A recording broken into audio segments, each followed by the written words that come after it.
Les carabiniers du Prince Albert ont toujours accordé une importance cruciale au sport. Il fait partie de leur formation professionnelle, mais ils le pratiquent aussi pour le plaisir.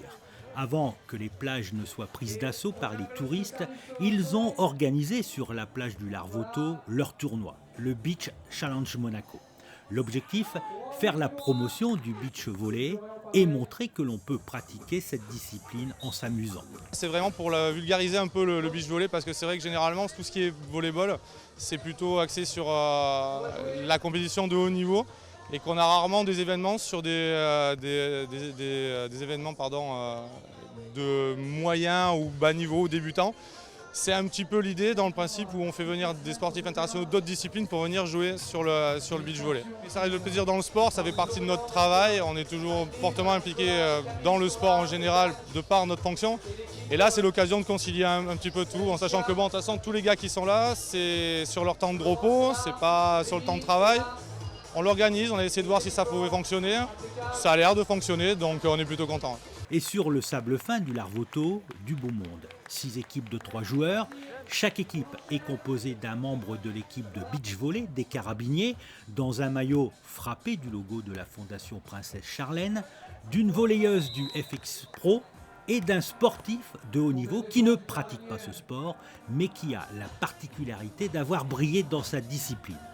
Parmi ces sportifs de haut niveau, la boxeuse Adeline May, championne du monde et d'Europe de sa catégorie, le kayakiste Fabien Lefebvre, quadruple champion du monde, la nageuse Coralie Balmy, multiple championne d'Europe, Laurence Hervé, triple championne d'Europe et du monde en parachutisme, la volleyeuse Déborah Ortschik, double championne de France avec le RC Cannes, et Didier Deschamps, champion du monde en 98, aujourd'hui sélectionneur de l'équipe de France.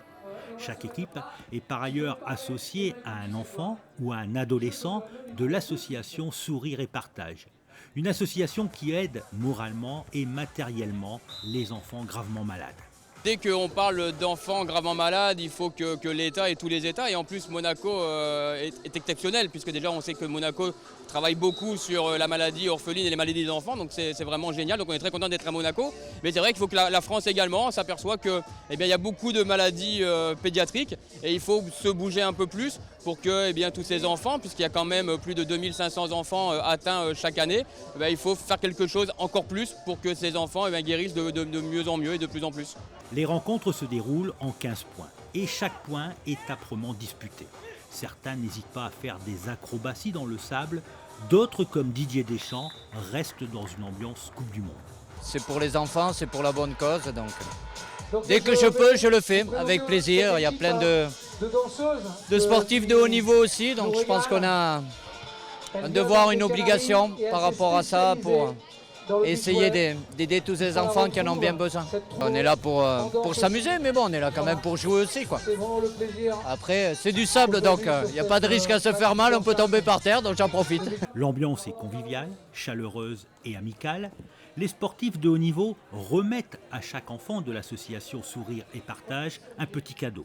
Le plus souvent, un t-shirt ou un maillot, comme celui offert par Didier Deschamps à Dorian, un maillot dédicacé par les joueurs de l'équipe de France.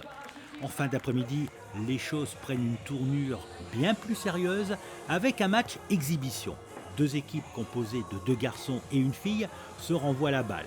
Parmi les joueurs, Pierre Pujol, pivot du RC Cannes et de l'équipe de France, Jacques Attia, le manager général du beach volley français, ou encore Victoria Rava, la volleyeuse du RC Cannes qui vient de mettre un terme à sa carrière, mais qui n'a rien perdu de ses qualités. C'était toute ma vie, alors forcément pour participer à ce genre d'événement, c'est un événement pour les enfants malades, mais aussi un tournoi de beach volleyball, et aussi organisé avec les carabiniers de Monaco. C'est un super événement et du coup je suis trop contente d'être là et de participer à tout ça et en même temps de prendre encore le plaisir pour jouer au volley.